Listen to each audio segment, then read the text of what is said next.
L'OGC Nice et le Stade Niçois ont de quoi faire la fête. L'AS Monaco était en claquette, que ce soit au foot ou au basket. RC Toulon a réaction, les Aigles de Nice et le Meeting Nicaïa en pleine préparation. On parle de tout pour la dernière de la saison.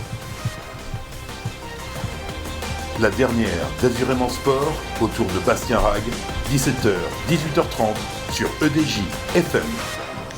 Bonsoir à toutes et à tous, bienvenue dans Azurément Sport, la dernière de la saison 2024-2025. On vous promet une dernière de folie avec au moins 1h30 de direct. Oui, vous l'avez bien entendu, 1h30, mais possible même qu'il y ait des prolongations. Dans quelques instants, on revient sur la dernière journée de Ligue 1 avec Azurément Goal. Mais pour le moment, on refait le week-end avec vous, Quentin Barbaza. Bonsoir à toutes et à tous. On commence avec du basket et les play-in de Pro B. Fin de saison pour les Sharks d'Antibes battus sur le parquet de Vichy ce vendredi soir 100-91. Les Antibois ont fait face à des adversaires très adroits derrière l'arc. L'écart s'est créé en fin de troisième quart-temps, il n'a jamais été rebouché. Saison frustrante donc pour les joueurs de J.D. Jackson. En triathlon, elle aussi a chuté lourdement lors des mondiaux de Yokohama au Japon ce samedi. Cassandre Beaugrand, la monégasque championne olympique et championne du monde de la discipline, a été contrainte à l'abandon suite à une lourde chute à vélo. Elle souffre de pas mal de contusions et brûlures, mais rien de cassé selon son staff. Plus de records dans la Sunrace de Menton. Ce week-end, ce sont plus de 2500 athlètes qui se sont élancés dans cette édition inédite avec 2 trails le samedi. Le dimanche, les meilleurs perfs ont été battus lors du 10 km. Chez les hommes, Raphaël Montoya s'impose en 29 minutes 20 secondes. Chez les femmes, Inès Amoudi établit un nouveau record en 33 minutes 07. La 8e édition de la No Finish Line de Nice a eu lieu du 14 au 18 mai. Cet événement caritatif permet de récolter des fonds pour les enfants malades ou défavorisés. Il suffit de courir ou marcher dans le circuit tracé sur le quai des États-Unis. 1 km égale 1 euro et cette année les records ont été battus. 8450 participants, soit 2600 de plus que l'an passé, mais surtout 132 049 km contre tout juste plus de 100 000 en 2024. Beaucoup d'émotions chez la présidente Hélène Verdi. Je retiens que c'est une aventure magique, que les gens sont magnifiques et qu'il y a un esprit de solidarité et de cœur commun extraordinaire. C'est, je crois, vraiment l'ADN de la No Finish Line, c'est ça, le rassemblement de gens de différents horizons qui se rencontrent, qui courent les uns pour les autres et ce qui aboutit à des projets pour les enfants de la région. Et cet argent récolté servira à animer des ateliers, fournir des fauteuils roulants de sport, organiser des séjours et enfin un jeu inclusif dans une aire de loisirs à Carrosse. En tennis, le WTA 500 de Strasbourg s'arrête dès le premier tour pour la niçoise Alizé Cornet. Lourde défaite face à Marie Bouskova, 50e mondiale, score final 6-2, 6-1. Et un petit mot des qualifs de Roland Garros, le premier tour bat son plein. Et la niçoise Ksenia Efremova s'est inclinée face à l'allemande Anna-Lena Friedsam, 1-6, 5-7. Pour le monégasque Valentin Vachereau, par contre ça passe face à Carlos Taberner, 6-2, 6-4. En National 2 de football, nos équipes terminent la saison sur une note positive. Victoire de l'Escale 3-1 contre Andrézieux. Malgré un silence assourdissant des ultras brouillés avec le club, les Canois ont fait le job. Une passe décisive et un dernier mijou de Julien Dominguez avant de partir de Cannes, direction Dijon. Pas de montée, mais une saison qui restera mémorable avec une demi-finale de Coupe de France. Grasse de son côté s'est imposé avec la manière sur la pelouse de hier, 2-1. Menés d'entrée, les hommes de Loïc Chabat sont renversé la vapeur. Un joueur s'est encore montré, Alexine Tamac, encore buteur. Il disputait aussi sa dernière avec les Grassois, lui qui a signé à Dijon, tout comme Julien Dominguez d'ailleurs. En football féminin, l'OGC Nice se maintient in extremis en seconde ligue. Menée 2-0 au bout d'un quart d'heure de jeu par Le Mans, elle l'emporte finalement 3-2 grâce à la tête de Niakate à la 84e minute. Pas besoin de regarder les résultats de leurs concurrents directs. Et on reste sur les terrains de foot avec le débrief de la dernière journée de Ligue 1 jingle. Guessant, le but d'Evan Guessant. C'est parti pour Azurément Goal. Les fans de football attendaient un multiplex à suspense, il y en a eu sur certaines pelouses, en tout cas pas à l'Alliance Riviera, Bastien. Ou que non, pourtant l'affiche donnait envie. OGC Nice Stade Brestois, Eric Roy et Pierre Lesmelou de retour pour jouer des mauvais tours. On a d'ailleurs un début de match avec beaucoup d'intensité. Hicham Boudaoui et Baptiste Santamaria ont du mal à contenir Hugo Magnetti, Madi Camara, Pierre Lesmelou et les décrochages de Kamori Doumbia. Pourtant la première grosse occasion est niçoise avec la reprise de volée de Gaëtan Laborde qui frappe le poteau. Et 5 minutes plus tard, le gym ouvre le score grâce à leur meilleur buteur Evan Guessant, bien servi dans la profondeur par Hicham Boudaoui. À partir de ce moment-là, la défense brestoise est en panique totale, des oublis défensifs comme sur le deuxième but inscrit par Gaëtan Laborde complètement esselé sur la remise de Guessant, ou encore des risques inconscients pris dans les relances comme Bradley Loco qui décide de dribbler dans sa propre surface. Jonathan Kloss rodé par la tête, un prédateur en recherche de sa proie, il obtient le penalty. Badreddine Bouadani prend le ballon alors qu'il n'est pas le tireur attitré. J'ai demandé à Gaëtan s'il pouvait même le passer. Donc on a discuté entre Evan, Gaëtan et moi. Donc à la fin ils me l'ont donné. C'est qu'ils avaient aussi confiance en moi, donc ça fait plaisir. Et voilà, ce penalty me fait du bien aussi. Et si on pensait qu'en seconde mi-temps les Niçois allaient gérer, au final ça a été le reflet de la première.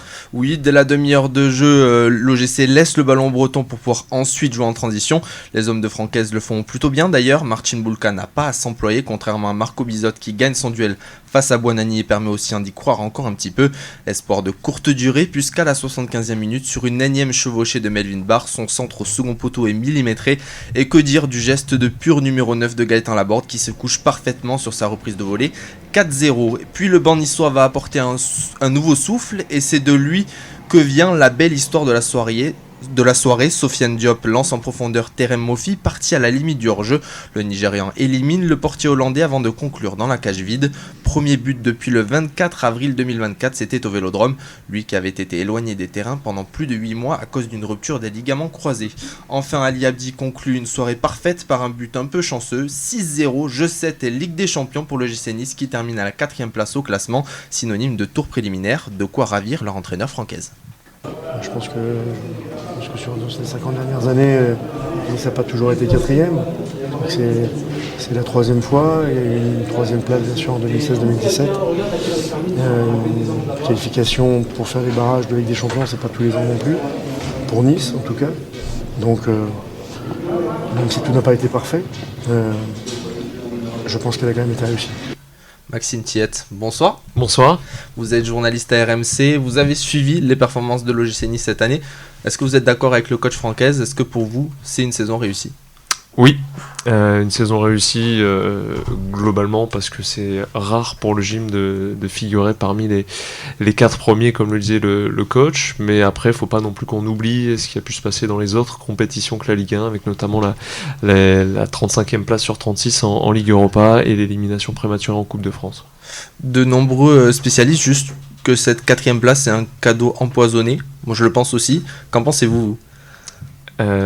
C'est pas un cadeau, je dirais pas que c'est empoisonné non plus, mais non, c'est sûr que c'est pas un cadeau, ça rajoute ces 4 matchs avant même la reprise du championnat, en plein été, au mois d'août, ça te contraint, enfin t'es obligé de décaler ta reprise, décaler ta préparation, décaler peut-être aussi ton mercato, parce que tu as une incertitude liée aux rentrées d'argent de la Ligue des Champions ou pas, donc forcément, mais quand tu es l'OGC Nice, tu peux pas prendre de haut une telle place et te dire non, on va pas la prendre, faut saisir cette chance à fond, la jouer à fond et essayer d'aller accrocher justement cette Ligue des Champions, et puis au final c'est un bonus pour aller chercher cette Ligue des Champions quoi qu'il arrive. Si tu es éliminé ou battu en tour préliminaire ou en barrage, quoi qu'il arrive tu es reversé en Ligue Europa.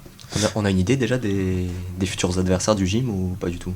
Je crois qu'on a une idée, j'ai pas tous les noms en tête. J'avais entendu parler de Fenerbahçe, moi je crois, si je dis pas de bêtises. Ouais, c'est pas un cadeau quand même. Non, mais de toute façon, on sait que les adversaires sont vraiment pas simples à aborder, et c'est pas pour rien que sur les 10 dernières années, il y a que 2 clubs français qui ont réussi à s'extirper de ces 2 tours assez compliqués. Nice, par exemple, bon, ça remonte un petit peu, mais il y a 8 ans, il avait fallu éliminer l'Ajax Amsterdam, puis ensuite c'était le Napoli. Ça l'avait pas fait. Cette saison, il y a Lille qui a réussi à le faire. Avant ça, c'était Monaco, mais le grand Monaco qui au final est allé en demi-finale. Donc c'est jamais simple ce genre de parcours du combattant, mais c'est aussi formateur pour un club comme Nice avec un jeune groupe. Et ce tour préliminaire aura lieu au début du mois d'août, le 11 il me semble, ce qui signifie beaucoup moins de vacances, mais ça n'a pas l'air d'apeurer le capitaine Dante, on va l'écouter d'ailleurs. Tant mieux, je suis très content d'avoir moins de vacances parce que je pense que pour le club c'est très important, pour les joueurs aussi. Les vacances on aura après, mais si c'est pour vivre des émotions comme on a vécu aujourd'hui et l'année prochaine, on va laisser les vacances un peu de côté et on va privilégier aussi une saison très importante, que ce soit la saison prochaine. Vous l'avez dit, la reprise elle arrive plus vite. 23 juin, annoncé le coach Francaise. Ça signifie aussi une plus petite fenêtre pour réaliser des coups sur le marché des transferts. Ça s'annonce compliqué là. Mais c'est compliqué aussi de recruter un joueur, déjà pour le joueur, sans savoir si ce sera la Ligue des Champions ou la Ligue Europa. Ça détermine aussi beaucoup de choses d'un point de vue salarial, parce que on l'a déjà dit, mais aujourd'hui il y a un gouffre entre les rentrées d'argent liées aux Coupes d'Europe, et notamment avec la Ligue des Champions, et aux rentrées d'argent liées avec le championnat, où on sait toutes les histoires de problèmes de droits télé, et donc il y a de moins en moins d'argent qui rentre. Donc forcément aussi le salaire il va dépendre de la compétition qui sera disputée. Le joueur va vouloir peut-être privilégier un club qui est déjà assuré de disputer la Ligue des Champions. Ça fait beaucoup d'incertitudes dans le sens des arrivées comme aussi peut-être des départs. Et déjà que Nice n'a pas énormément de budget, le propriétaire Ratcliffe n'a pas l'air de vouloir rallonger. Il n'y a pas l'air d'avoir trop de rentrées d'argent non plus. Il n'y a pas de joueurs qui ont une énorme valeur marchande non plus. Donc il peut y avoir des départs. Mais Evan Guessant par exemple est un joueur qui sera sollicité, qui aura des offres. Marcin Bulka aussi, il arrive à 1 an de la fin de son contrat. Ils n'ont pas perdu une cote ces joueurs-là. Mais Evan Guessant, il a une période un peu... Oui, mais au final, il sort de la meilleure saison de sa carrière, à 24 ans. C'est peut-être le moment pour lui de faire le grand saut. Et l'OGC Nice a aussi besoin de vendre avant d'acheter. C'est la tendance ces derniers jours, c'est le message qui est véhiculé du côté du club. Donc il faut s'attendre malheureusement à ce qu'il y ait quelques départs pour qu'ensuite on puisse envisager de renforcer. Et voilà, donc c'est vrai que c'est frustrant à la fin d'une telle saison de se dire on peut pas tant capitaliser que ça sur la saison qui a été réalisée. Est-ce que vous avez des noms que vous aimeriez voir qui pourraient bien fitter avec le jeu de Francaise, qui pourraient rentrer dans le budget OGC Nice? C'est compliqué de me mettre à la place. Une recrue en défense déjà, parce que là on sait les blessures de Youssouf et d'Abdelmonem, donc il faut au moins un bon défenseur central qui pourrait jouer dans la défense à 3, enfin dans le central à 3. Moi je pense à Boskagli peut-être. Qui est libre. Qui est libre et qui a des racines ici. Formé à Nice. Ouais, ça peut être. Mais né à Monaco. Ces derniers jours, il y a Jordan Tézé, le défenseur néerlandais arrivé du PSV l'été dernier, qui a fait un petit appel du pied à son ancien coéquipier. Oui, Boskagli, c'est une bonne idée. Et comme tu le disais, tu as eu ces 2 ruptures des ligaments croisés qui sont toutes récentes, mais il faut 7-8 mois en général pour revenir sur les terrains et quasiment autant pour retrouver son meilleur niveau. Donc c'est vrai que pour Ndiaye Chimier et Abdelmonem, va peut-être falloir quasiment ne pas compter sur eux pour la saison prochaine, quoi. Peut-être au milieu de terrain aussi, aller chercher peut-être en Ligue 1. Saint-Amand, on ne sait pas trop s'il va continuer. La stratégie, ce sera de faire des bons coups avec des joueurs qui... Au Stade Brestois, il y a des très bons joueurs au milieu de terrain. Camara, Lesmelou qui pourrait revenir, ça devrait être la belle histoire aussi. C'est pas donné non plus. Bien sûr. On va se cotiser. Il y a une Coupe d'Europe à aller chercher aussi. Et de quel joueur Nice doit absolument se séparer là? Evan Guessant, c'est peut-être le bon moment pour lui partir et pour que le club aussi surfe sur sa belle saison. Je pense qu'il mérite à 24 ans, il a été patient, il a été faire 2 prêts pour aller gagner du temps de jeu, pour se développer. Il a mûri dans l'ombre de certains joueurs comme Mofi, qui s'est blessé lui, qui s'est fait les croisés en début de préparation et qui a dû laisser un petit peu de place à un Evan Guessant qui n'attendait que ça ou presque. Alors je dis pas qu'il souhaitait la blessure d'un coéquipier, mais il a su saisir sa chance à ce moment-là et faire cette saison-là. Donc il aura des opportunités, il peut très bien s'installer dans un championnat anglais, voire même en Bundesliga en Allemagne, il pourrait très bien faire quelque chose. Marcin Bulka, on sait que à Monaco, il cherche un gardien peut-être un peu plus expérimenté, avec davantage de certitude. Il pourrait, pourquoi pas, surtout que ces dernières saisons, il a souvent été très bon au Stade Louis II. Il a dû taper dans l'œil. Voilà, sans doute. mais il y a aussi à l'étranger, il y a des opportunités, et puis il y aura aussi une volonté peut-être de réduire, enfin sans doute même, réduire la masse salariale. Il y a des joueurs comme Sofiane Diop ou Gaëtan Laborde qui sont arrivés à une période où Ineos c'était un peu la folie des grandeurs. On fait des contrats un peu dépendants. Voilà, c'est ça. Et aujourd'hui c'est un peu tout l'inverse. Donc, mais il y a ces contrats qui traînent encore un peu et qui font un peu tâche dans la masse salariale. Comme Coco aussi. Alors lui c'est plus simple à gérer parce que il est arrivé, il va repartir aussitôt, il a plus joué depuis la Coupe de France je crois, depuis le fameux match à Saint-Brieuc. Donc bon c'est un raté, ça arrive hein, après quand il y a une stratégie de pari et pas le Paris Saint-Germain, de faire des paris, ça arrive qu'il y en ait qui payent et d'autres que non. On a vu avec par exemple Tanguy Ndombele qui a fait 5-6 mois très intéressants, derrière sa pubalgie, ça traîne, pas d'opération. Mais statu quo, il se passe pas grand-chose, il n'est pas en mesure de s'entraîner, d'enchaîner, donc c'est un vrai point d'interrogation, il lui reste 1 an de contrat. C'est sûr que si c'est Tanguy Ndombele de la première partie de saison, alors oui, il y a eu beaucoup de blessés, il a dû jouer plus que ce qu'il était prévu, mais la deuxième partie de saison, on l'a plus vu du tout, et il avait été très précieux en première partie de saison, et il a servi à rien en deuxième partie. Bon, en tout cas, on va suivre de près ce mercato niçois et on vous tiendra au courant de n'importe quel mouvement dans l'effectif de Francaise. Et pendant le multiplex, dans le même temps, l'AS Monaco se déplaçait à Bollaert et il n'y a pas eu grand-chose à se mettre sous la dent, Bastien, pour l'ASM. La représentation typique d'un match entre une équipe qui s'est déplacée en tongs et une autre qui était morte de faim. 11 remaniés de l'ASM a sombré dans l'intensité mise par les hommes de Will Steele, déjà plombés par les déchets techniques. Le club du Rocher doit évoluer à 10 contre 11 suite à l'exclusion de Sungutu Magassa, déjà mené 1-0 avec le but de la tête d'El Ainaoui. L'écart ne fera que gonfler en seconde période. Score final 4-0 pour le RC Lens. L'ASM termine 3ème de Ligue 1. Maxime, même question que pour l'OGC Nice. Est-ce que Monaco, c'est une saison réussie dans sa globalité ? Oui, puisque l'objectif c'était de finir sur le podium, c'est-à-dire de se qualifier directement en Ligue des Champions. Après, ça aurait pu être fait de manière un peu plus sereine, sans avoir à attendre à ce point la fin de la saison et le dénouement, parce que ça a été ultra serré. Alors certes, ce dernier match à Lens, il n'y a pas eu besoin, ils y sont allés en tongs comme tu le disais, parce que le travail a été fait avant, mais il y a eu beaucoup de points qui ont été laissés en route. Mais oui, globalement, la saison a été réussie. Pour un retour en Ligue des Champions aussi, on a quand même vécu de belles choses. Il y a une frustration parce que être éliminé par le Benfica Lisbonne, ce match retour, la manière. Match retour, mais il y a eu 3 matchs face au Benfica cette saison. Et sur les 3 matchs, vous pouvez demander à quasiment n'importe qui dans le staff ou dans l'effectif ou n'importe quel supporter de Monaco, ils peuvent tous vous dire que le ressenti c'était que Monaco était meilleur et qu'au final c'est Benfica qui au tableau d'affichage était devant. Donc il y a de la frustration, il y avait la possibilité sans doute d'aller un petit peu plus loin, mais bon, c'est comme ça et c'est un retour. Mais c'est assez rare au final ces dernières saisons qu'un club de Ligue 1 réussisse à finir sur le podium, je parle de la saison passée, et d'enchaîner une saison où on dispute la Ligue des Champions et retourner sur le podium. Par exemple, Marseille, cette saison, ne jouait aucune Coupe d'Europe, et c'est eux qui du coup arrivent plus frais et sans ces matchs de Coupe d'Europe pour finir sur le podium. Donc coup de chapeau quand même à Monaco qui, voilà, avec un effectif très jeune, a su réaliser cette, non pas prouesse, mais faire une belle saison. Alors il y a eu cette conférence de presse là ce lundi matin à laquelle vous avez assisté, menée par Thiago Scuro. Quels sont les faits marquants un peu de cette conférence là ? Il y a eu pas mal de déclins intéressants, notamment le fait que Marnez Sakliouche, pour lui, était peut-être venu le moment de passer à une étape supérieure dans sa carrière. Il a entrouvert la porte pour dire les choses telles qu'elles sont. En revanche, pour Elias Benseguir, il a dit très clairement, lui, il n'est pas encore à cette étape-là de sa carrière et doit rester encore à Monaco, franchir un palier, confirmé.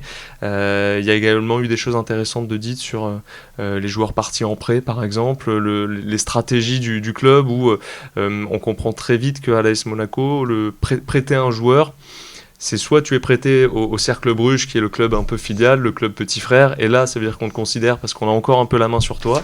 En revanche, quand tu commences à être prêté un peu ailleurs, c'est moins bon signe si tu es le joueur du club, ça veut dire qu'ils cherchent un peu à t'exposer pour pouvoir te vendre. C'est le cas par exemple d'un Myron Boadou qui est arrivé avec de très grosses attentes et finalement qui a été plutôt une déception, qui était prêté à Bochum cette année en Allemagne, qui n'a pas fait une saison non plus incroyable sans pour autant passer au travers, mais voilà, c'est plutôt des prêts pour aller regarder un petit peu ce qu'ils savent faire, et si à la fin de la saison ils ont une bonne valeur, c'est peut-être le bon moment pour s'en séparer. En tout cas, Thiago Scuro a dit que les joueurs prêtés n'auraient sans doute pas de grandes chances de réintégrer le groupe cet été. Et en revanche, Scuro, il a fermé la porte à double tour pour Mika Biret.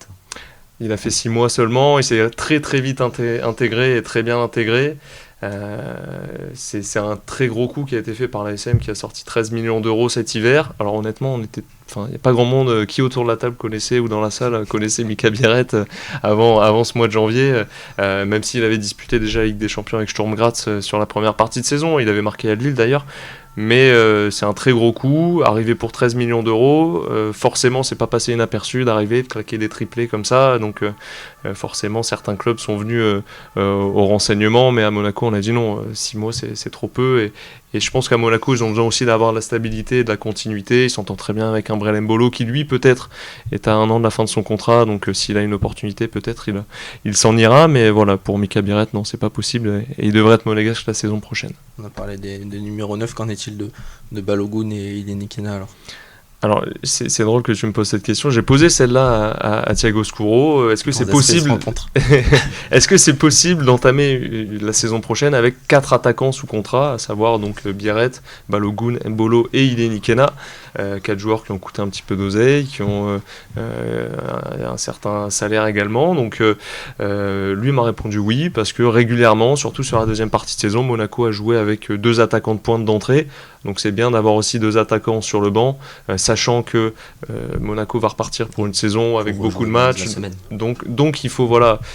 Après, est-ce qu'un Georgi Ileni Kena va accepter de repartir dans cette position-là, du 4e joueur dans la hiérarchie, qui n'aura que les miettes en quelque sorte.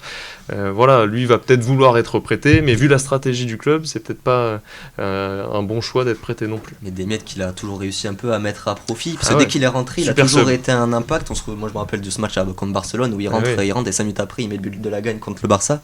Et Nikena quand même il pèse sur les défenses, il a un physique un peu à la Mbolo.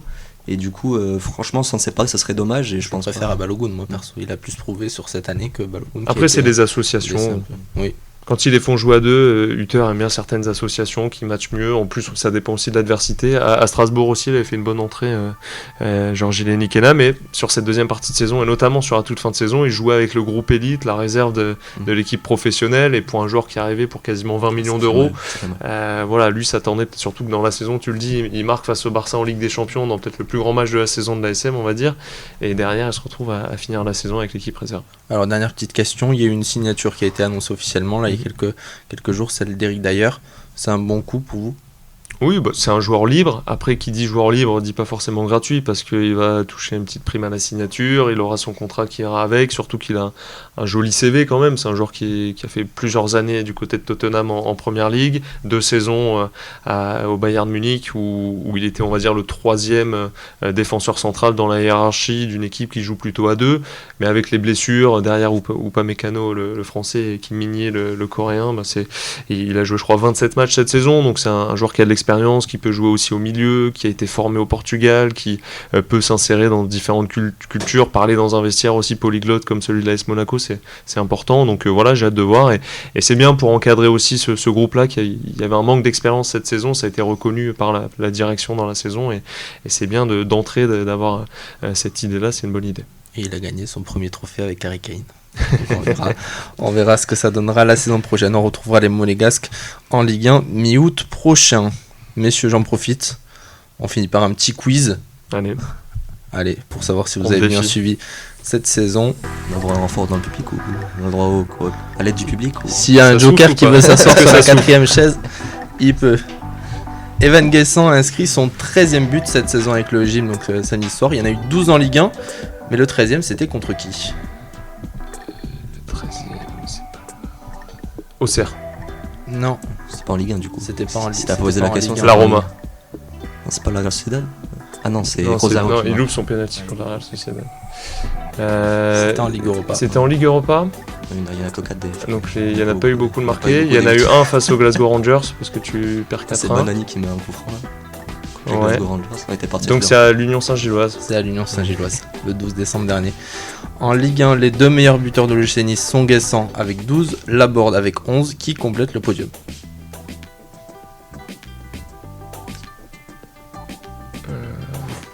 Alichou ? Non. À combien le 3e ? Il est à 6. C'est un milieu ? Offensif. Ouais, non, il a peu joué. Chaud ? Milieu offensif ? Sanson, il a marqué que là. Non, il a mis que 3. 2 matchs. Non, c'est pas. Non, ils ont. Sofiane Diop ? Sofiane Diop. C'est vrai, en si peu de matchs, il en avait mis autant ? On n'est pas très bon. Vrai ou faux, cette saison en Ligue 1, le gym n'a jamais perdu 2 fois contre la même équipe. Bah déjà, Nice a battu les 3 premiers du championnat. C'est faux. Donc dis-moi c'est vrai. Ils ont perdu 2 fois contre Nantes. Non, pas contre Nantes.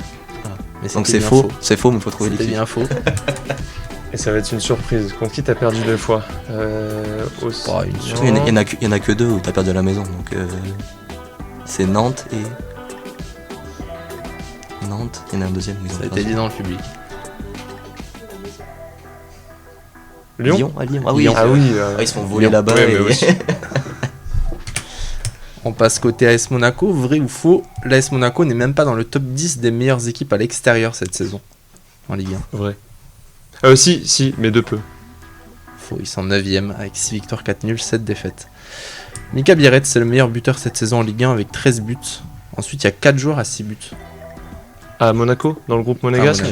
Mbolo, Akliouche. Non, Akliouche, il est à 5. Ben Seguir.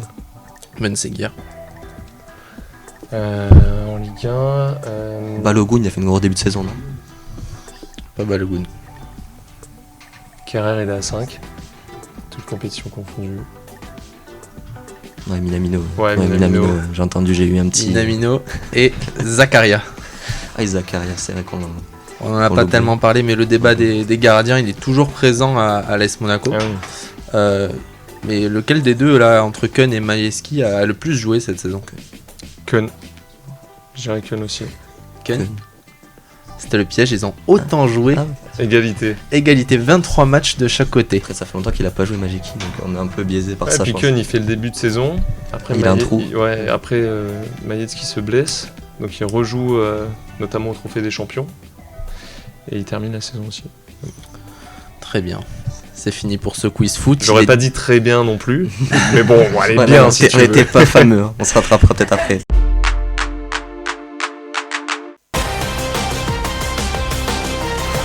La dernière d'Azurément Sport autour de Bastien Rag, 17h, 18h30 sur EDJ FM. On est encore ensemble pour une bonne heure. Maxime Tiette, journaliste RMC. On va parler avec lui de la Roca Team Jingle. 3 Mike James. C'est parti pour Azurément Clutch. J-2 avant le début du Final Four d'Euroleague pour la Roca Team. Les Monégasques prennent la direction d'Abu Dhabi aujourd'hui avec une dynamique en dents de scie. Les joueurs de Vassilis Spanoulis ont enchaîné 2 défaites lors des 3 dernières rencontres de Betclic Elite quant à Barbazan. Et 2 défaites dans les grandes largeurs, Bastien, pour terminer la saison régulière du championnat. Les Monégasques avaient 3 matchs en une semaine, un calendrier chargé avec en point de mire évidemment le grand match face à l'Olympiakos. Donc pas envie de se blesser et surtout gérer les troupes avant la grand-messe du Final Four. Alors face à Chalon-sur-Saône lors du dernier match, Spanoulis avait aligné ses joueurs cadres. Tous répondaient à l'appel, mais le coach grec a multiplié les rotations pendant la partie. Chaque joueur hormis Jaïté a joué au minimum 15 minutes. Un turnover afin sans doute de chercher des automatismes, mais à vrai dire, ça n'a pas vraiment marché. La SM s'est fait dominer de la tête et des épaules. Dans le Colisée bourguignon, la Roca Team est tombée sur des adversaires aussi féroces que des gladiateurs. Elle n'a pas remporté un seul carton, encaissant même un 22-12 dans le second. Mike James et son coach se sont légèrement brouillés pendant la partie. Le meneur star rentrant même au vestiaire de son plein gré au milieu du 3e quart, avant de revenir sur le banc une fois calmé. Bref, la Roca Team avait l'esprit à Abu Dhabi, elle s'incline 90-65. Avec cette défaite, Monaco termine la phase régulière de Betclic Elite à la 3e position derrière Paris et Lasvel. Qualifiés pour les playoffs, les Monégasques défieront Le Mans dès le 28 mai en quart de finale. Une série au meilleur des 3 matchs. Attention, car on se souvient que Le Mans reste sur 2 victoires face à la Roca Team en finale de Leaders Cup et en demi-finale de Coupe de France. Et Maxime, justement, 2 défaites assez larges là en une semaine, juste avant d'aller à Abu Dhabi, à l'aube de ce Final Four. Est-ce que ça inquiète un peu Non. Est-ce qu'on s'inquiète du 4-0 pris par l'AS Monaco à Lens? Ils y sont allés en tongs. Bah là c'est un peu pareil. Et Vassilis Spanoulis, alors il n'a pas du tout apprécié évidemment parce que c'est pas du tout dans son genre de bazarder des matchs de la sorte, mais il l'a très bien dit. Les têtes étaient ailleurs déjà et sans doute déjà à Abu Dhabi sur ce genre de rencontre. C'est vrai que cette Roca Team a un peu la fâcheuse tendance à prendre de haut certains événements et de se dire après Abu Dhabi ce sera autre chose. Je pense qu'on verra une équipe dans une autre avec un autre mindset, une autre préparation mentale pour affronter Le Mans qui les a déjà battus, tu le disais, donc je pense pas qu'il n'y a pas de raison de s'inquiéter non plus pour autant.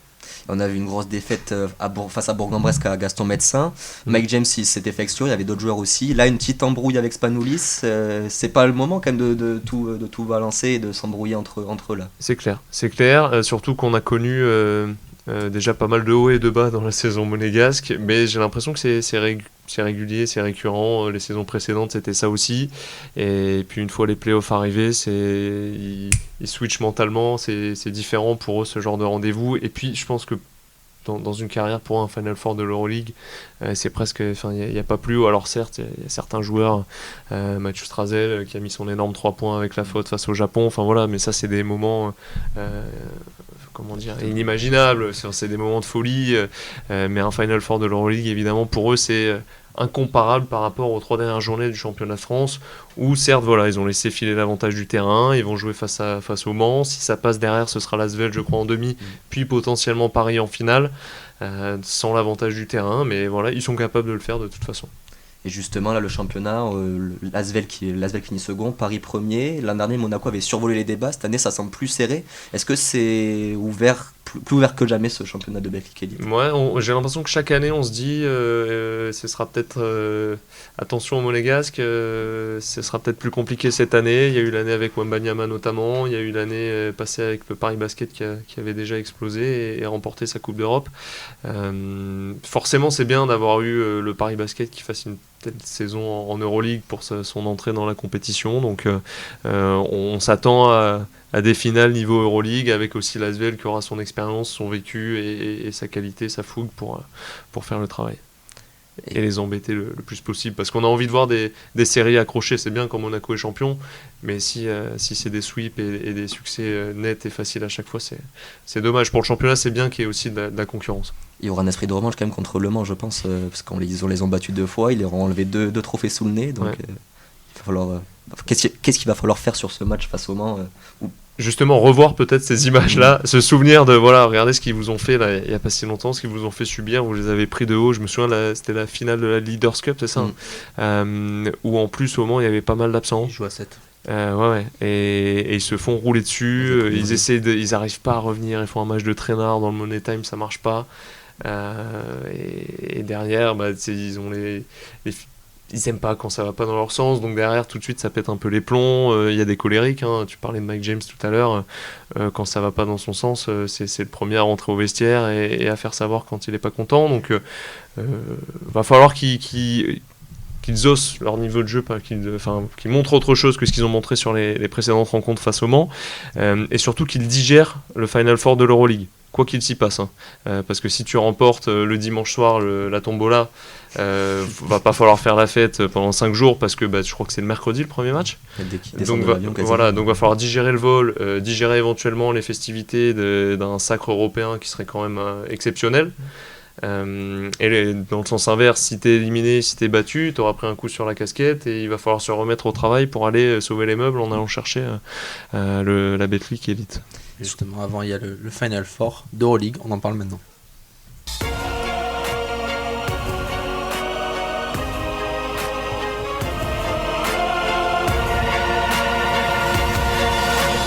Ça y est, c'est l'heure du grand moment de la saison pour Monaco. Actuellement, les joueurs sont sans doute dans l'avion direction les Émirats Arabes Unis. À 72 heures de la demi-finale contre l'Olympiakos, l'objectif est surtout de ne pas revivre la même histoire qu'il y a 2 ans, Quentin. Monaco-Olympiakos, l'affiche commence à devenir un classique des playoffs en Euroleague. Pour rembobiner un peu, Monaco participe à sa 4e saison dans la plus grande compétition européenne et s'est qualifié à chaque fois pour la phase finale. Seulement, sur ses 3 participations précédentes, 2 fois les hommes du Rocher sont tombés face aux Grecs du Pirée, une fois en quart de finale lors de la saison 2021-2022 et une autre fois lors du Final Four 2023 à Kaunas. Une partie qui reste encore dans toutes les mémoires, car sur les 12 joueurs présents sur la feuille de match il y a 2 ans, 7 sont encore dans l'effectif. Mathieu Strazel faisait partie de cela. Un peu ce sentiment de revanche de il y a 2 ans. On a le même vivier de joueurs, un nouveau coach, tous un peu plus d'expérience, 2 ans de plus en Euroleague, donc forcément que ça va nous donner un peu plus de confiance et un peu plus d'expérience, tout simplement pour arriver là-bas et mettre les bons ingrédients dès le début du match. Mais ouais, c'est des bonnes ondes, beaucoup de choses positives que je vois pour ce Final Four. Voilà, pour tous ceux qui ont des doutes ou qui pensent qu'on se croit déjà arrivé parce qu'on est arrivé là-bas, c'est pas du tout la vision qu'on a. On veut vraiment aller là-bas, faire quelque chose d'intéressant. On est à 2 victoires du plus grand titre de l'histoire du club. Dans ce match à Kaunas, Monaco tenait le bon bout jusqu'au retour de la mi-temps, puis plus rien. En bon dieu grec, l'Olympiakos fait tomber le ciel sur la tête des Monégasques, un 27-2 irrévocable dans le 3e quart-temps. Vendredi, il ne faudra pas tomber à nouveau dans le piège, et pour cela, Monaco s'est doté d'une légende de l'Olympiakos sur son banc. Vassilis Spanoulis a passé 10 ans dans la maison rouge et blanche du Pirée. Là-bas, il est considéré comme un demi-dieu, alors pour lui, ce match a forcément un goût particulier. J'ai passé 10 ans de ma carrière là-bas. C'était incroyable, je retiens que des bons moments. L'amour que chacun me porte est indéniable et ce match ne changera rien. L'Olympiakos, c'est une partie de ma vie. Mais maintenant, je suis le coach de Monaco, je représente Monaco et je vais tout faire pour gagner ce match et être à fond pendant 40 minutes, sans sentiment, et on verra à la fin du match. Ce match promet donc d'être bouillant, le duel à l'intérieur entre Theis JT ou Papagiannis contre Mustapha Fall promet d'atteindre des sommets. Il faudra aussi sans doute mettre un plan anti-Evan Fournier, le français tourne à 17 points de moyenne, il est le deuxième meilleur marqueur de son équipe derrière Sacha Vezenkov. Les stats dans leur globalité ne sont pas à l'avantage des Monégasques, mais point positif, la dernière confrontation entre les deux équipes a tourné en faveur de Monaco. Les hommes de Spanoulis s'étaient imposés 80-77 sur le parquet des Grecs.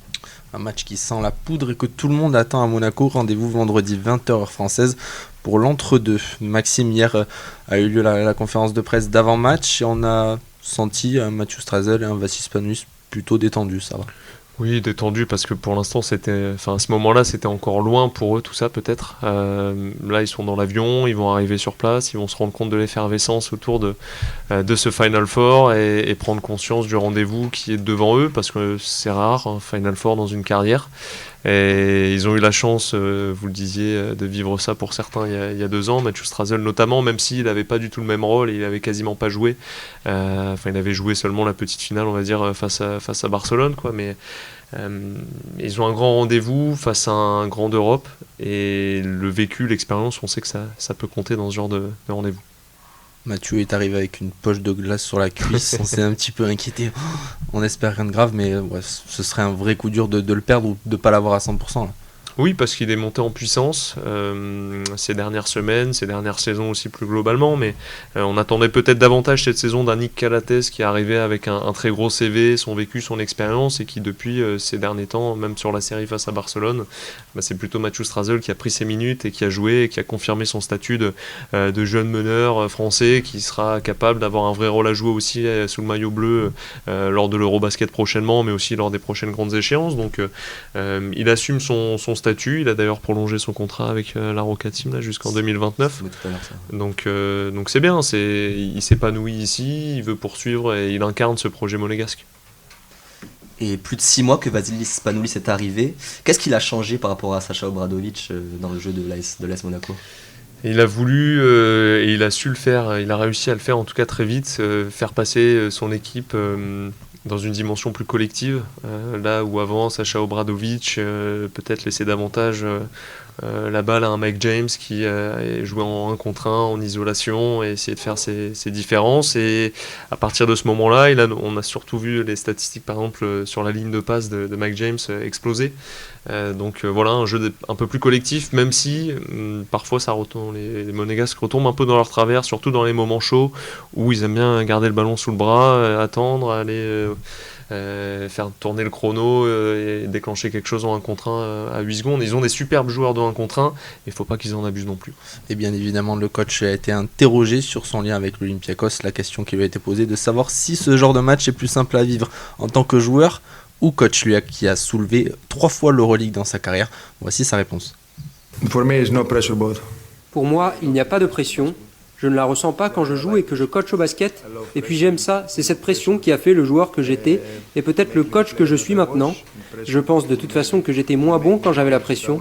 De manière générale, vous ne pouvez pas arriver à ce stade-là de la compétition, gagner des millions en faisant votre passion et avoir la pression. C'est pas possible.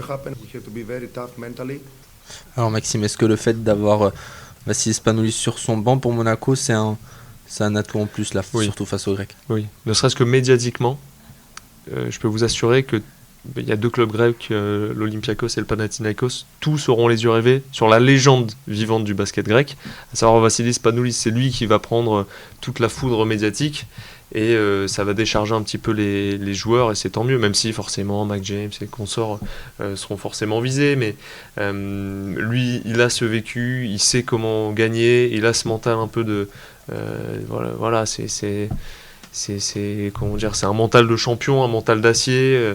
On a évoqué aussi avec lui ce fameux 27-2 et pour lui voilà, c'est c'est un apprentissage, ça fait partie de la vie.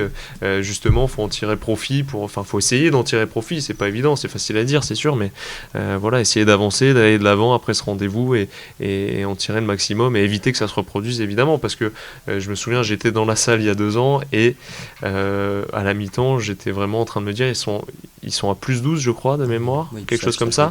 Et oui. Et il les tenait défensivement, et je me dis, ils sont à 20 minutes d'être en finale de Coupe d'Europe, d'Euroleague. Et en fait, derrière, tout s'effondre, et on voit que ça se joue sur pas grand-chose, ce genre de rendez-vous. Et mentalement, il peut avoir un gros impact, justement, Spanoulis. Sachant qu'on rappelle qu'il n'y a qu'une seule équipe dans l'histoire du basket français qui a réussi à gagner l'Euroleague, c'était Limoges en 93.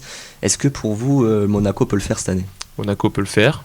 Et Paris en football peut aussi le faire, ce qui fait que l'année 93 pourrait être assez vite reléguée au second plan. Très bien. Allez, je vous teste sur le basket aussi. C'est parti. Allez. La saison dernière en play-off de Betclic Elite, combien de matchs a perdu la Roca Team ? L'an dernier ?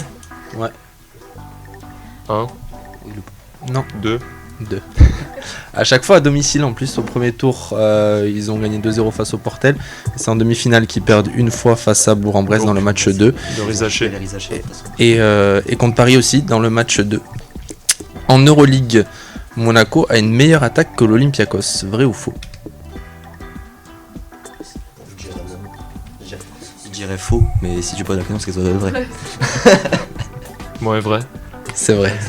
Ça se joue à rien, hein. 86,4 contre 86,1, sachant que Monaco en plus a joué plus de matchs que l'Olympiakos. Toujours en Euroleague, Daniel Theis en 13 matchs cette saison, il a inscrit plus de points que Dimo en 29. C'est vrai ou faux ? Le total ou la moyenne de points ? Le total. Oui, parce que Dimo, il a pas eu un gros temps de jeu non plus. Il joue plus le pauvre depuis quelques matchs. C'est faux quand même, on respecte Dimo. 159 contre 186. Pas tant que ça. Il n'y a plus trop de marge, ça va être battu là dans les jours qui viennent. Quel joueur de Monaco détient le record du nombre de passes en un match d'Euroleague cette saison ? Mike James ? Non. JT, non, ça m'étonnerait. De passe ? Non, c'est un arrière, ça peut être Calates. Calates. Ouais. Le meilleur passeur de l'histoire de l'Euroleague. C'est son match d'Euroleague de la saison. C'était lors de la victoire contre le Real le 31 janvier dernier. Double-double d'ailleurs. 12 points et 10 passes. Merci Maxime Tiette d'avoir été avec nous. Merci à vous. Bon vol pour Abu Dhabi. On rappelle que le match entre Monaco et l'Olympiakos a lieu ce vendredi à 20h heure française. Une rencontre à suivre en direct sur TV Monaco.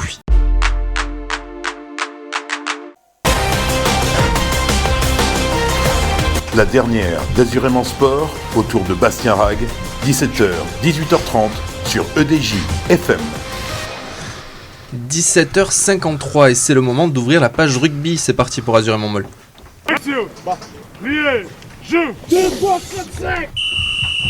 Et pour refermer cette saison de Pro D2, le Stade niçois a terminé en beauté à domicile face à Dax. 4ème victoire de rang à la maison, bonus offensif en poche. Malo, c'était un vrai feu d'artifice. Oui Bastien, un feu d'artifice rugbyistique et émotionnel comme un dernier lever de rideau au théâtre des rêves niçois.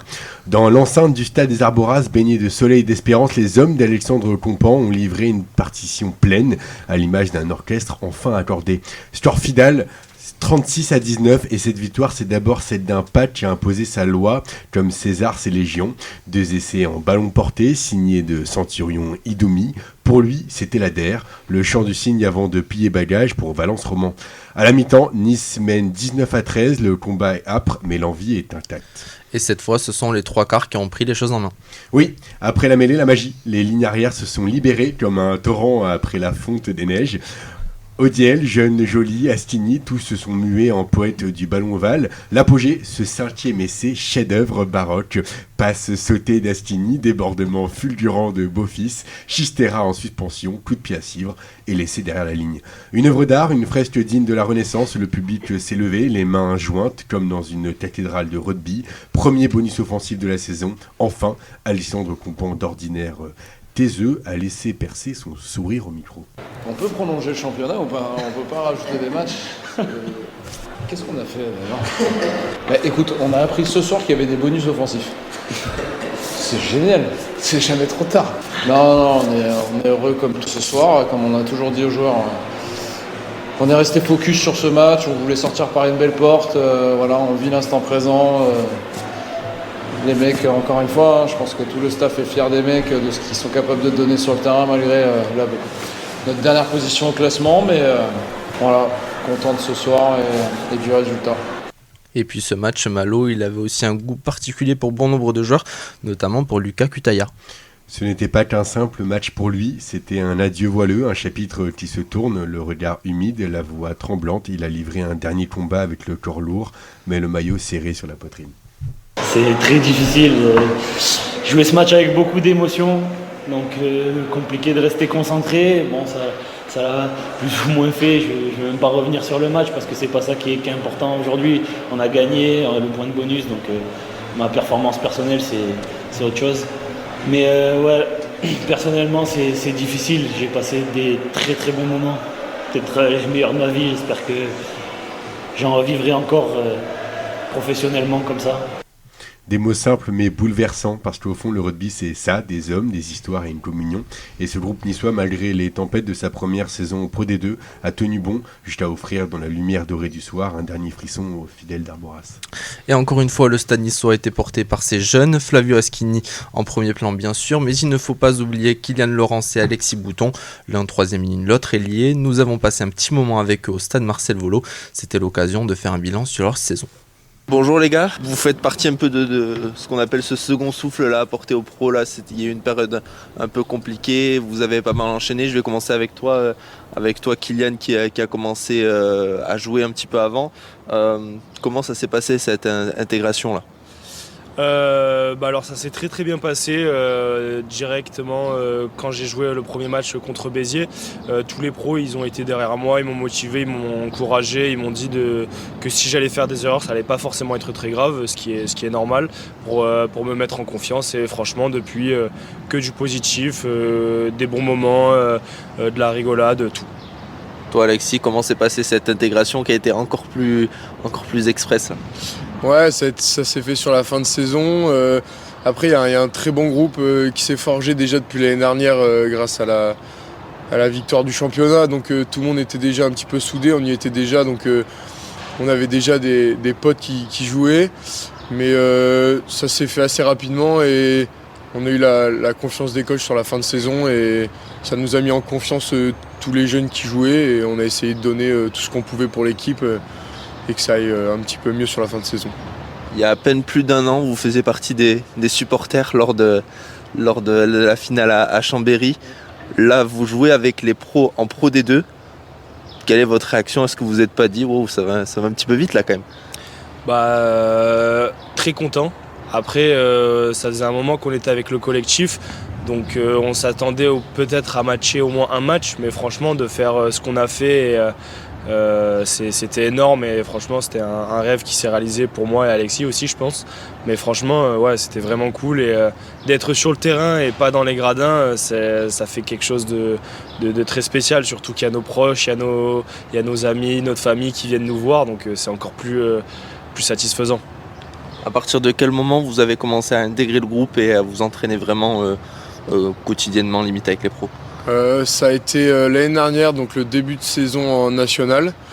On a fait la première prépa avec eux qui a commencé en juin. Donc juin de l'année dernière, on a fait toute l'année avec eux. On redescendait le week-end avec les espoirs. Donc on a fait leur quotidien avec eux, toutes les phases finales avec eux, tout ça. Et on a repris cette saison la prépa une année de plus. Et c'est là qu'on a commencé à jouer cette saison. Kylian, vous avez été surpris par quoi en premier ? Les entraînements là, quand vous êtes passé en Pro D2, c'était vraiment autre chose ? Ou alors les premiers matchs là, face aux adversaires beaucoup plus calibrés ? Déjà les entraînements étaient beaucoup mieux organisés, beaucoup plus séquencés, donc au niveau du rythme à tenir c'était un peu compliqué vu qu'on n'avait jamais vraiment eu l'habitude de faire ça avec les espoirs. Mais par rapport au match, c'est impressionnant la vitesse de jeu, la puissance des joueurs, la technique des joueurs. C'est vraiment 15 niveaux au-dessus de tout ce qu'on a déjà vécu auparavant avec Alexis. Alexis, c'est en effet ça. Sur toi, ton poste là, tu sens que ça va beaucoup plus vite, c'est encore autre chose. Ouais, ça va plus vite, ça galope bien plus que toutes les catégories jeunes. La lecture, elle se fait bien plus rapidement, c'est plus compliqué de défendre, d'attaquer, il faut tout prévoir un petit peu à l'avance. Mais je trouve que il y a quand même un temps d'adaptation à avoir et c'est pas évident au début, comme il a dit Kylian, sur le rythme de l'entraînement. On est tous fatigués, on n'arrive pas à tenir parce qu'on s'entraînait que le soir et on passe à s'entraîner toute la matinée avec un petit peu début d'après-midi, tout ça. Mais on s'adapte et puisqu'on donne tout, c'est nos premiers matchs, on ressent pas énormément la fatigue, tout ça sur le moment, quoi. Est-ce qu'il y a eu du stress? On a senti beaucoup d'insouciance dans votre jeu, de liberté. Est-ce que vous avez ressenti quand même du stress là sur les premières rencontres? Alors forcément on a reçu du stress parce que c'était nos premiers matchs en professionnel, mais sinon après je pense que c'est notre style de jeu et qu'on a été préparé à faire ça, donc je pense d'une certaine façon c'est notre style de jeu, quoi. On n'a pas vraiment été bridé en plus par rapport à ça, on nous a dit de nous faire plaisir, donc c'est ce qu'on a réussi à faire. Toi tu fais partie des trois quarts, Alexis, avec il y a eu aussi Flav et Benjamin aussi qui ont intégré le collectif. Ça a été un plus là de pouvoir t'entraîner en plus spécifiquement avec eux? Ouais, c'était bien mieux. Flav, ça fait depuis 2 ou 3 ans qu'on joue ensemble déjà, depuis les catégories super jeunes. Ben, il est un peu plus jeune, donc j'ai pas joué avec lui. Mais de se retrouver ensemble dans le collectif, franchement c'est génial de faire tout ça ensemble. On a vécu déjà une année en Crabos qui était sympa avec Guillaume qui est entraîneur maintenant. Donc franchement de se retrouver avec les potes là-haut, même que ce soit Kylian, Virgile qui soit avant, c'est super qu'on s'entraîne avec eux tout le temps, quoi. Toi Kylian, numéro 8, t'as appris aux côtés de Ramia et Jordan. Il y a Pierre, non? Ouais, franchement des beaux bébés, mais franchement très protecteurs et très compréhensifs par rapport au fait qu'on soit jeune, et franchement de très bons conseils, très gentils. Qu'est-ce que tu retiens de cette année du coup, Alexis, là? Riche en émotions, en expérience, on a parlé souvent d'apprentissage et beaucoup d'émotions à la fin, vous finissez très bien en plus, c'est quand même une belle fin. Ouais, beaucoup d'émotions, on a eu du mal toute la saison, on n'a pas fait partie des premiers matchs, donc un peu frustrant au début. C'est vrai qu'il y a beaucoup d'émotions, on vient d'ici en plus, alors c'est notre région. Dès qu'on joue, il y a énormément de familles, il y a toute notre famille qui vient, donc franchement, pas mal d'émotions à la fin des matchs. Très content de jouer pour ce club quand même. Et voilà, on est très très content. Merci à eux pour leurs quelques minutes. Et forcément, on était aussi obligé de parler de la bombe qui est tombée hier en fin de matinée. Le Biarritz Olympique est rétrogradé en national pour raisons financières. Si la décision est confirmée en appel, Nice pourrait être repêché en cas de victoire d'Aurillac dans l'Access Match face à Chambéry. Avant de vous sonder là-dessus, messieurs, on écoute la première réaction de Kylian Laurence et Alexis Bouton. D'une certaine façon, on était un peu dégoûtés pour Biarritz, mais très contents pour nous, parce que ça nous laisse une chance de potentiellement rester en Pro D2. Donc forcément, on va bien suivre ce qui se passe sur les réseaux, et en plus de ça, croiser les doigts pour pouvoir rester en Pro D2 et faire le maximum l'année prochaine. Ce serait quand même historique de rester en Pro D2. Est-ce qu'il y aura...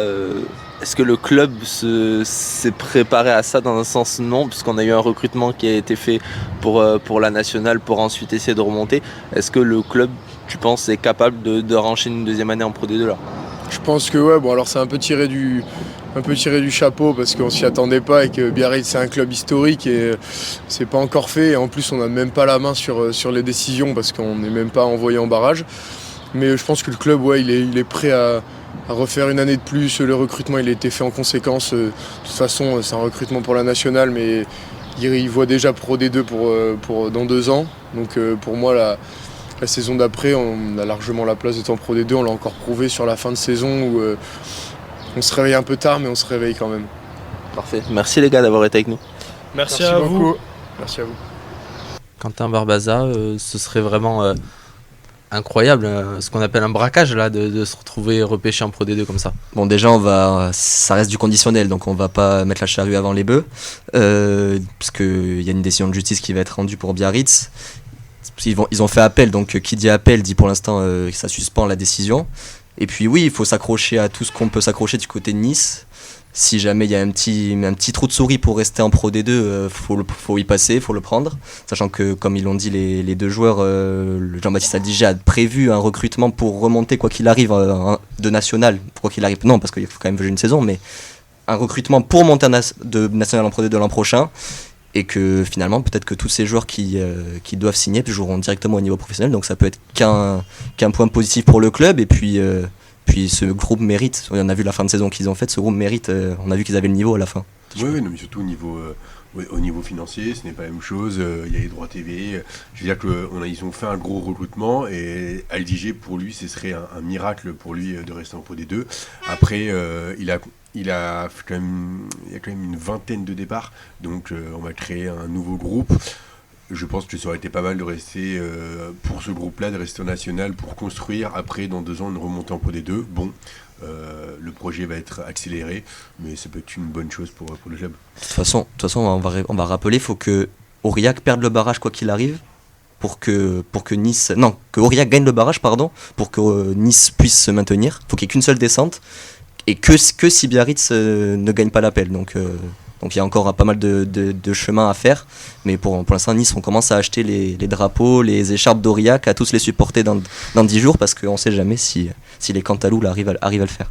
Et on va suivre ça de très près. La décision définitive devrait être prise dans les 15 jours qui arrivent.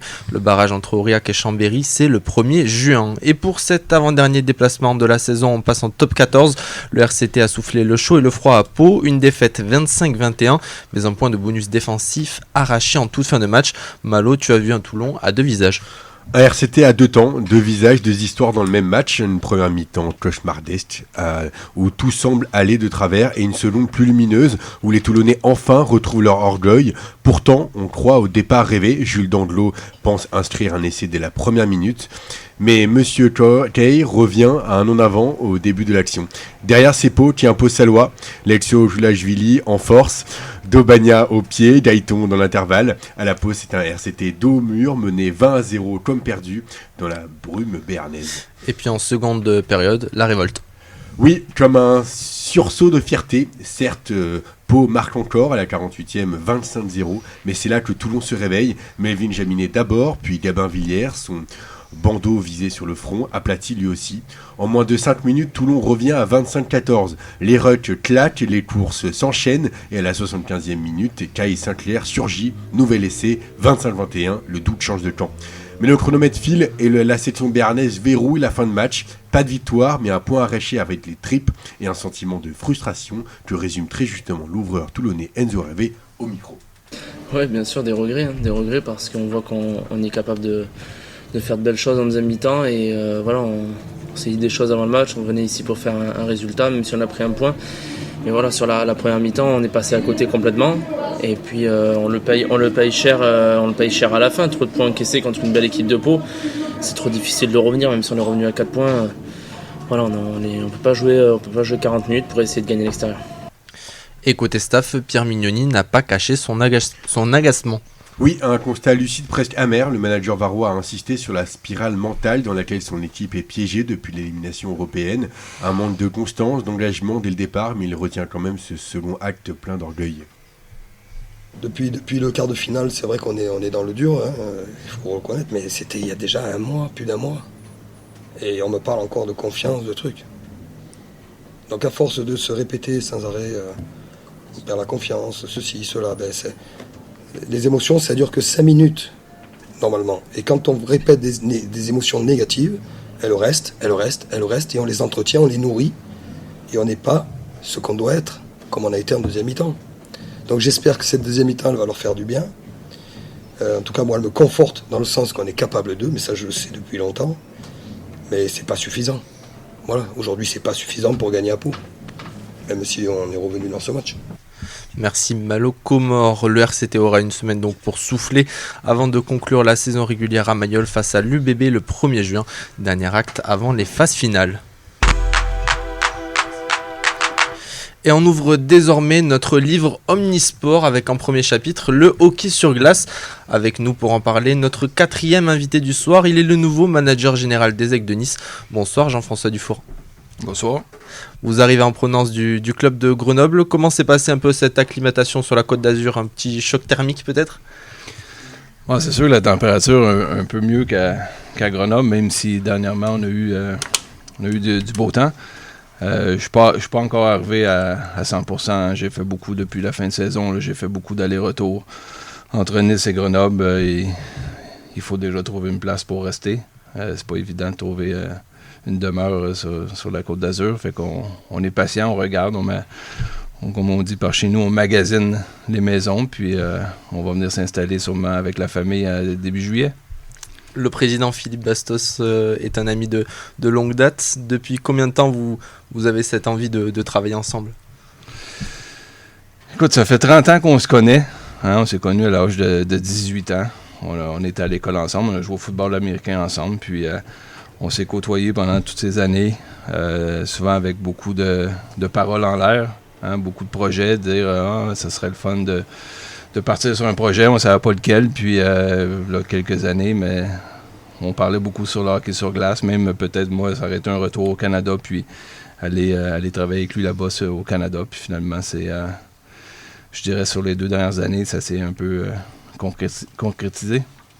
À quel moment vous êtes dit justement que Nice, ça pouvait être le bon endroit, le bon environnement pour vous? Écoute, ça s'est fait très vite, hein. C'est, je te dirais, l'espace de 3 mois. Au mois de janvier l'année dernière, on a commencé à en discuter, puis en l'espace de 2 mois, c'était pratiquement bouclé.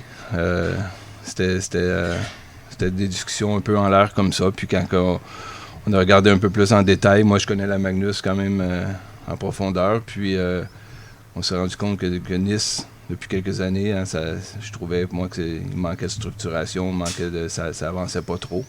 Puis avec le projet des Olympiques, mais tu mets bout par bout, c'est un beau projet qui pouvait nous attendre. Vous arrivez donc avec beaucoup d'expérience, que ce soit en tant que joueur, entraîneur, manager, 3 coupes Magnus dans votre armoire à trophées. Qu'est-ce que vous souhaitez amener au club des Aigles de Nice là? Comme j'ai dit, hein, c'est structurer un peu toute l'organisation. C'est un club qui a fait avec ses moyens. On peut pas critiquer ce qui a été fait avant, mais je pense qu'il y a beaucoup de choses à refaire, que ce soit sur plusieurs secteurs, pas seulement sur le sportif, mais commercial, communication. Puis déjà, il y a eu une première année qui a été faite, puis tous ces axes-là, il y a eu énormément d'améliorations. Après, sur le sportif, c'est un peu la même chose. Et on veut convaincre les jeunes joueurs français de pouvoir passer par ici. Avant peut-être d'aller dans les grands clubs. C'est une chose que Nice a eu beaucoup de difficultés à faire, recruter beaucoup de jeunes joueurs. Là, aujourd'hui, on sait qu'on peut le faire, on le fait. Moi, je l'ai fait à Grenoble, puis on va construire avec beaucoup de jeunes joueurs français. C'est important, hein? Il faut savoir, dans notre championnat, sur une équipe de 20, il faut que tu aies la moitié de joueurs français. Fait que c'est 10 joueurs de ton collectif, c'est important. Puis on va construire autour de ces jeunes joueurs français-là, puis on va essayer d'avoir des équipes compétitives sur les prochaines années. Vous arrivez avec la double casquette manager général et aussi assistant coach. C'était important pour vous d'avoir la même mise un peu sur ces 2 secteurs pour faire le lien entre hors patinoire.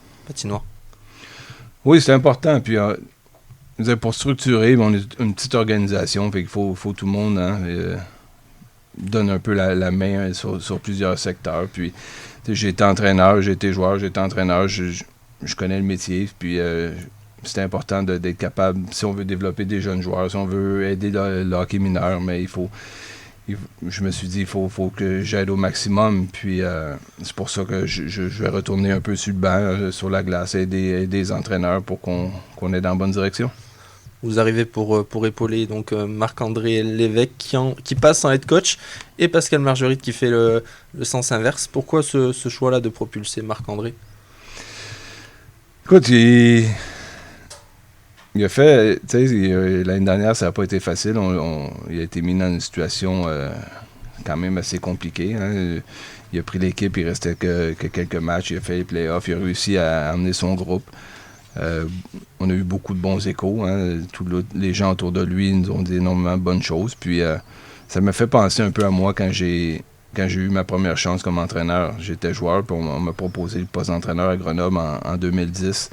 Fait que je me suis dit pourquoi pas. Puis c'est un beau projet, c'est un projet qui est ambitieux, qui est jeune. Puis je me suis dit c'était le temps d'essayer avec Marc-André. Puis je suis très content qu'il ait décidé d'accepter le challenge. Vous avez terminé votre mercato là, où il reste encore des coups à faire? Vous avez parlé d'avoir rempli le quota de joueurs français. Est-ce qu'il reste encore des petits joueurs à aller chercher à l'étranger là? Ouais, il nous en reste plusieurs. On n'a pas le droit de les annoncer. Bien sûr. J'ai Léa qui est là. Si j'annonce, elle ne sera pas très contente. Non, notre recrutement est quand même bien avancé. Comme j'ai dit, tous les Français sont signés. On va se garder quand même sûrement une carte, on appelle une carte de joueurs étrangers, pour aller chercher peut-être en début de saison ou en milieu de saison. C'est un peu notre stratégie, mais on a bien avancé. Il reste, je dirais, deux signatures là, sur nos joueurs étrangers à faire, mais non, on est très satisfait jusqu'ici.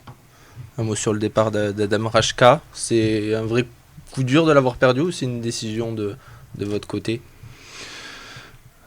Écoute, c'est plus notre décision à nous. C'était important on en a discuté. Moi, je me suis vraiment appuyé sur les entraîneurs qui l'ont eu l'année dernière. Le manager Nicolas Tomasini qui était là, on veut prendre un bon virage. On a fait venir beaucoup de nouveaux joueurs, puis on amène une nouvelle dynamique. Fait que c'était important de repartir à zéro avec le maximum de joueurs possible. Puis c'est un peu notre stratégie.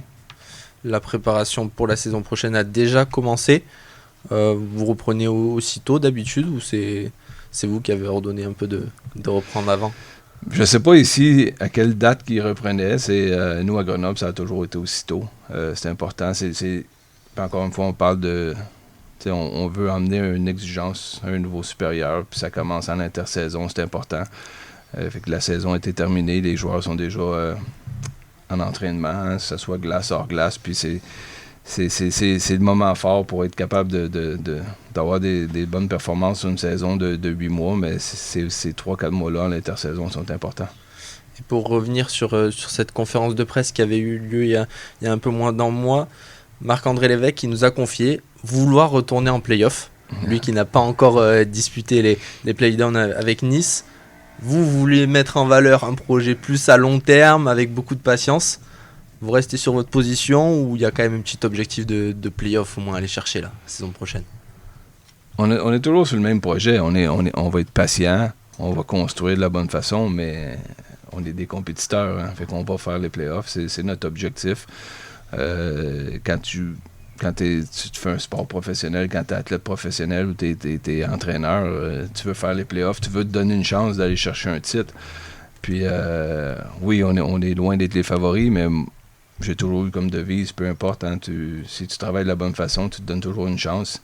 Nous, ça va être déjà faire les bonnes choses hein, en début de saison, se donner une bonne position, essayer de faire les playoffs, se mettre en playoffs, puis à partir de là, tout peut arriver. Parfait. Merci Jean-François Dufour d'avoir été avec nous. Merci beaucoup.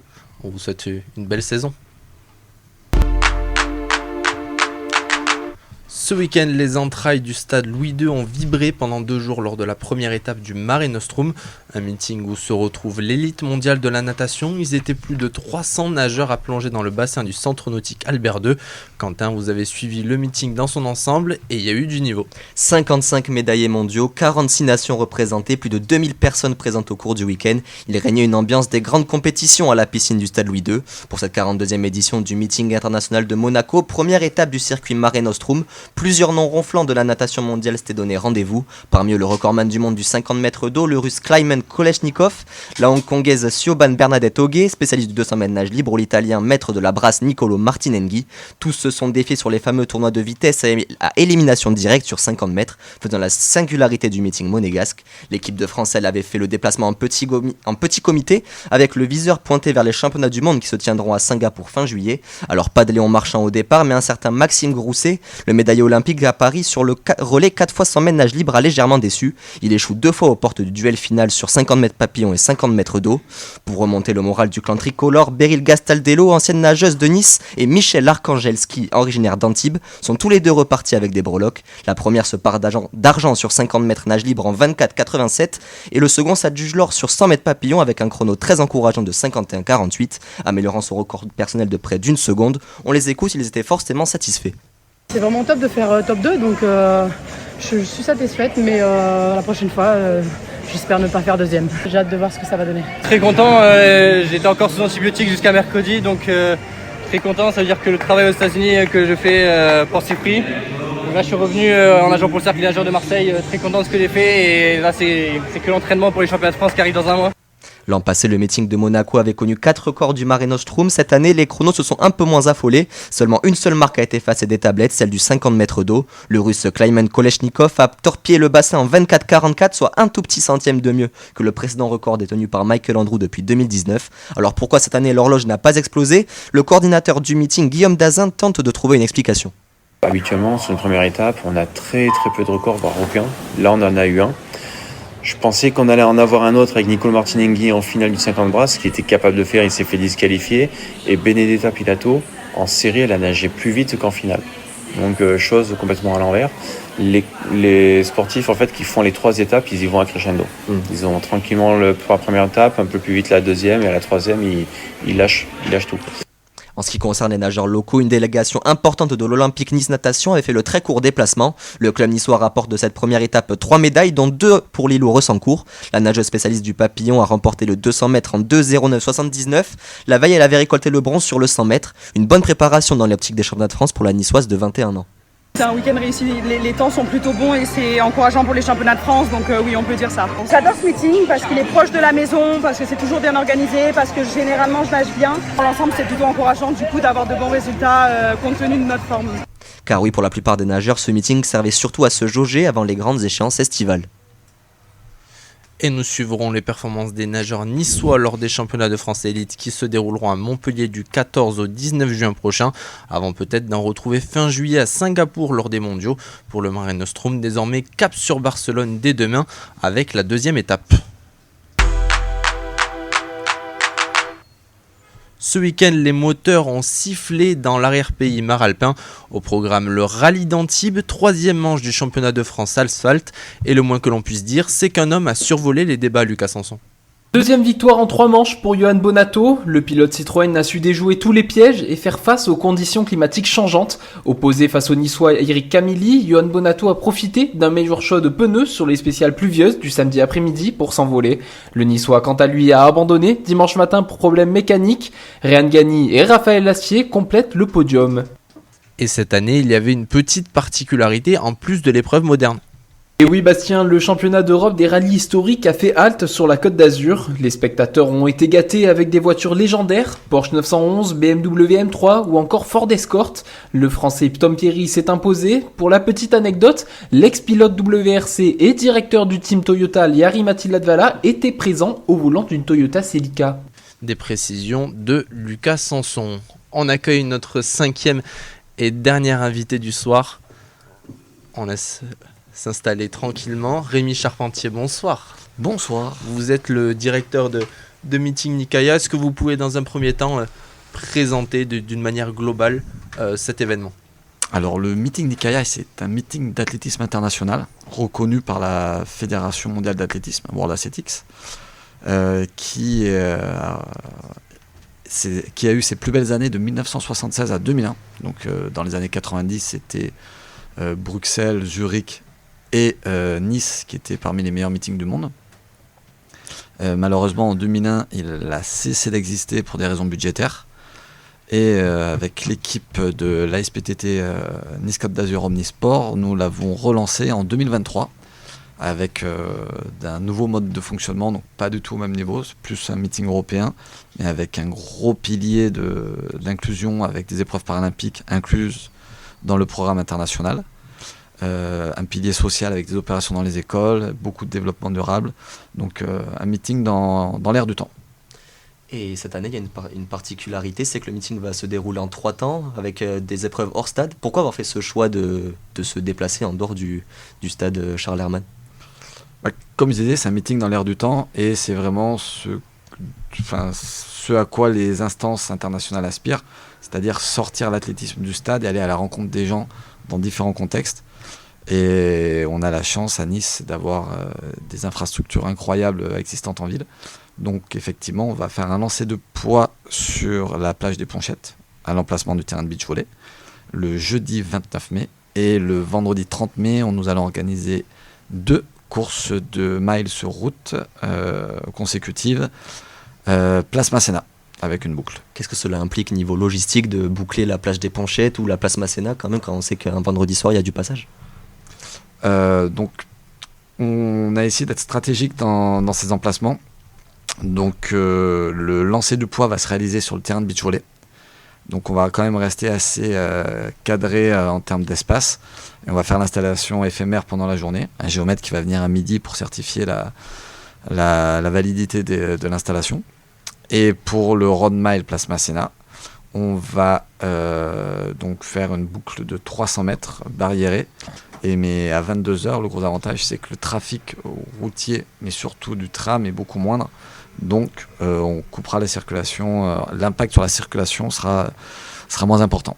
Et concrètement, au niveau des athlètes, on a des têtes d'affiche là qui vont se disputer un peu la victoire.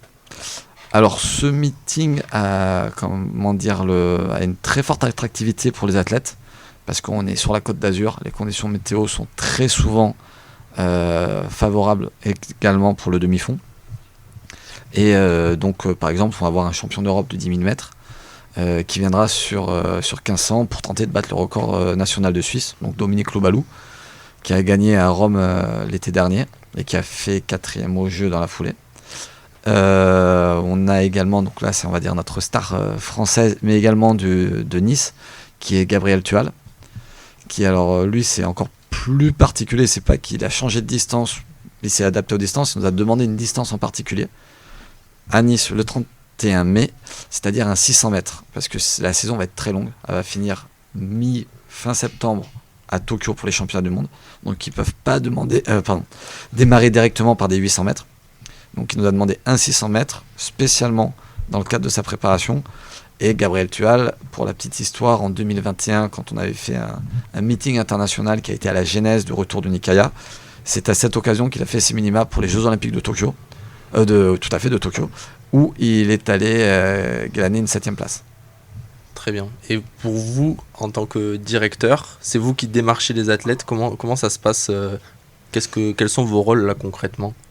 Alors l'athlétisme, on va dire, est un peu mon milieu professionnel, donc je suis beaucoup de réseaux avec les agents et les athlètes, et c'est plus le meeting de Nice apporte beaucoup d'opportunités aux jeunes en développement et ceux qui vont faire des perfs. Un exemple, c'est en 2023, en seconde place, nous avons Nils Laros qui fait le record national en 3,32 et quelques sur 1500 mètres, qui l'an dernier a battu le record national, le record d'Europe junior, et s'est classé 5e aux Jeux Olympiques. Est-ce que cette année on peut s'attendre à des performances assez exceptionnelles au meeting Nikaya, ou il sert plus de jauge pour les grandes échéances? On est très tôt, donc on n'aura pas de performance stratosphérique, mais je pense qu'on aura quand même beaucoup de densité, avec des courses très serrées et des performances de pointe. Donc on espère des bons résultats en effet. Et pour donner un ordre d'idée, c'est combien de personnes qui œuvrent chaque jour ou chaque semaine pour la mise en place de ce meeting? Alors à ce jour, toute l'organisation est amateur, donc il n'y a personne qui est employé spécifiquement pour ce meeting. Donc on met beaucoup donc chacun trouve le temps et ses ressources pour pouvoir mettre ça en place. Mais quand on approche du meeting, on est sur plus de 150 personnes qui vont chacun apporter leur pierre. Très bien, merci beaucoup. Merci beaucoup Rémi Charpentier d'avoir été avec nous. Mon plaisir. On ouvre la page F1, c'est parti. 100% paddock, la Formule 1 par une équipe 100% à bloc.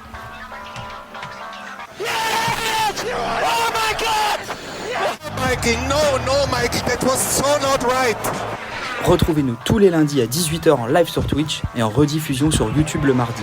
Au programme, débrief de la course, actualité, inside et tout ça dans la bonne humeur. 100% paddock, une équipe 100% à bloc.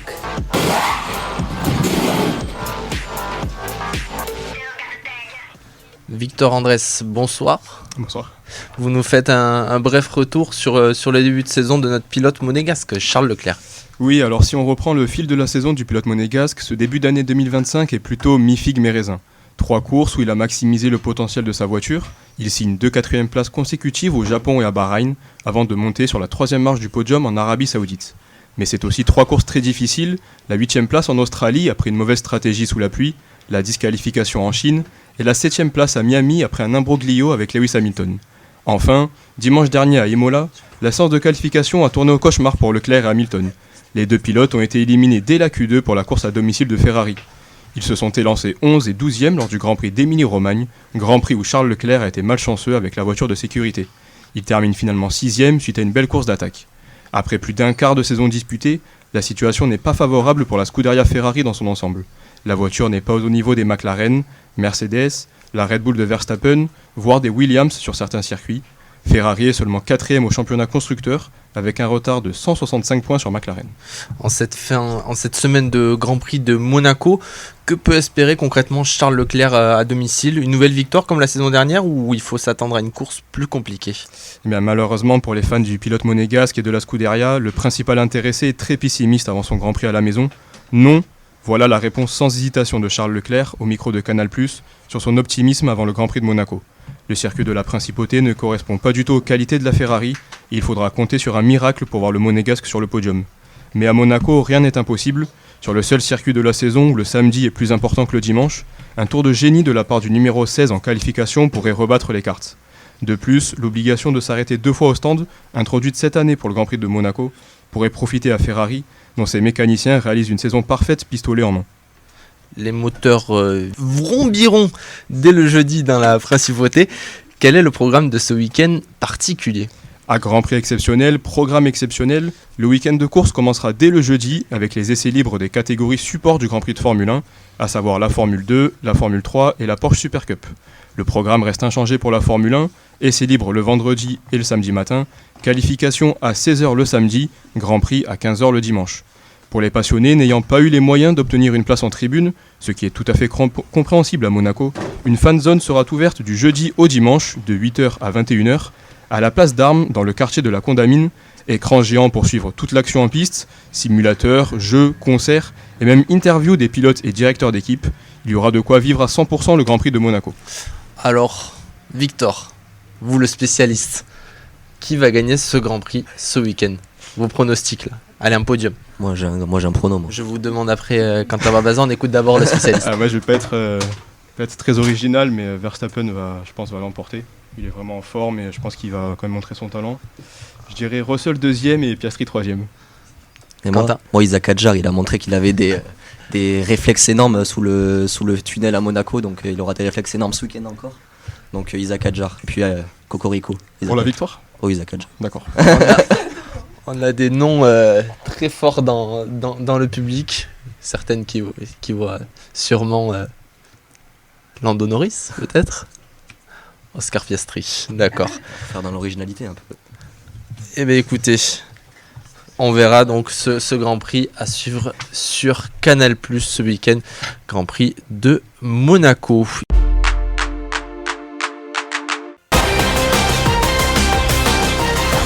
La dernière d'Azurément Sport autour de Bastien Rag, 17h, 18h30 sur EDJ FM.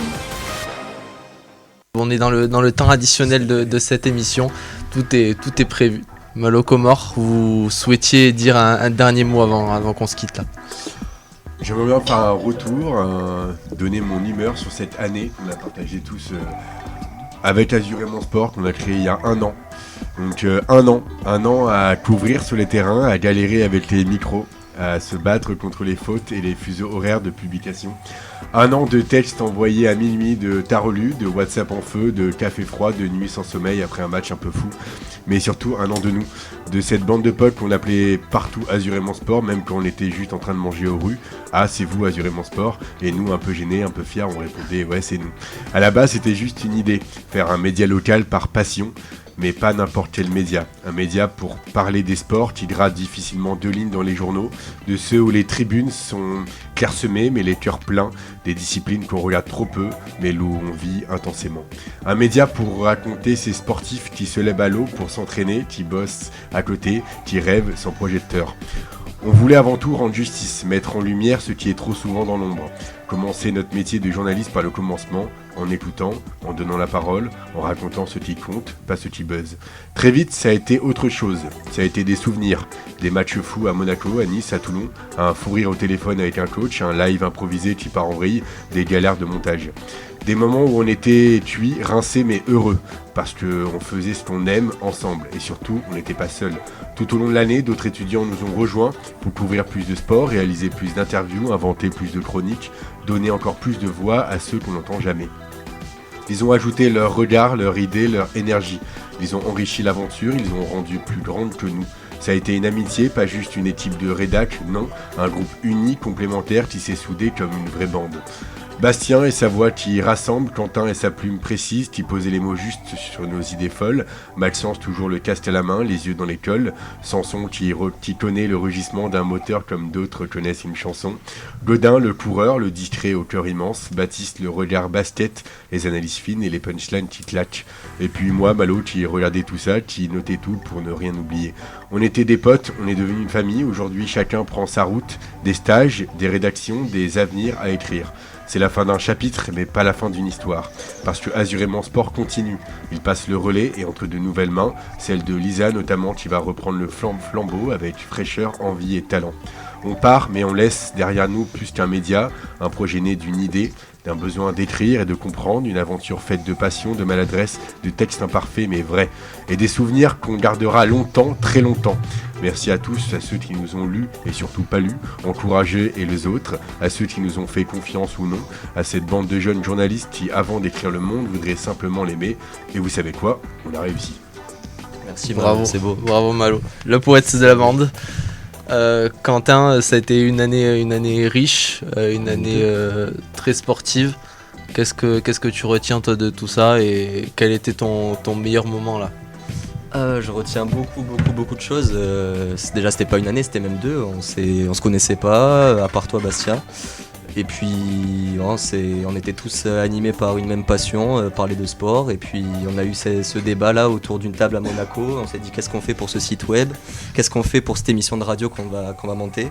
Puis au final, on a trouvé cet échappatoire, cette chose qui nous a fait vibrer pendant tous les mardis, à se coucher à minuit, 1h, le lundi soir, à finir d'écrire ces foutues chroniques, ce foutu flash. Bref, je retiens beaucoup de choses.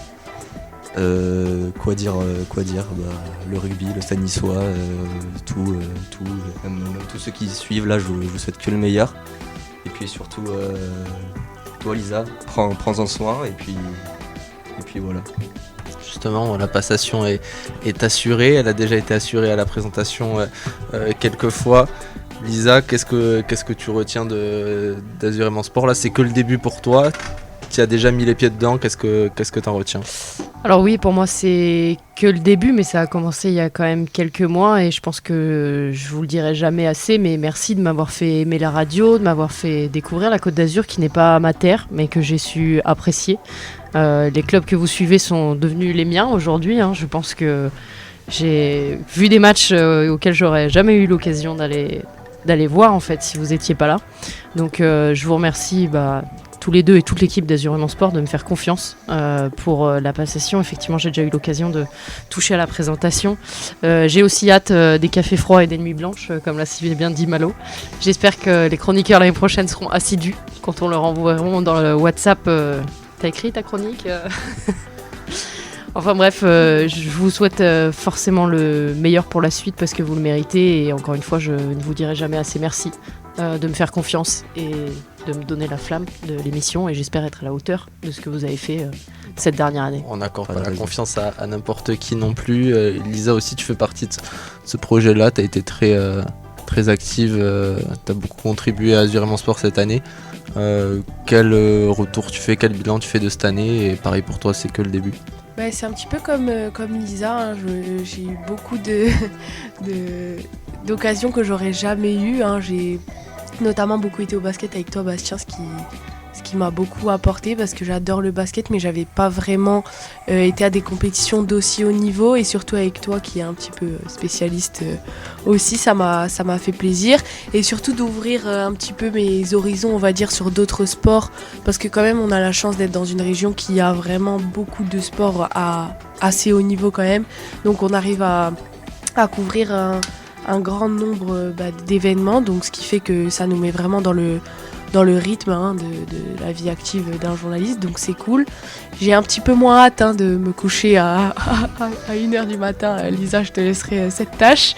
Mais bon, ça y est, je suis très très heureuse d'être dans ce projet et bien évidemment que ça me fait un petit peu mal au cœur de vous voir partir, bien sûr.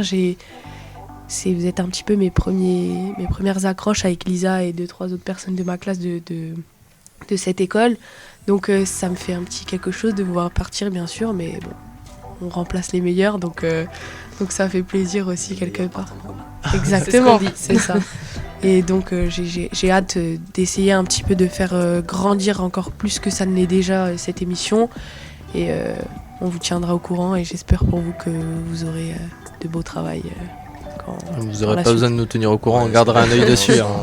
On trouvera un moyen, une pause café comme ça pour aller regarder Azur et Mon Sport. Ce projet il est né donc dans le cadre d'un cours site web avec Romain Chardin. S'il veut venir rapidement dire 2 mots.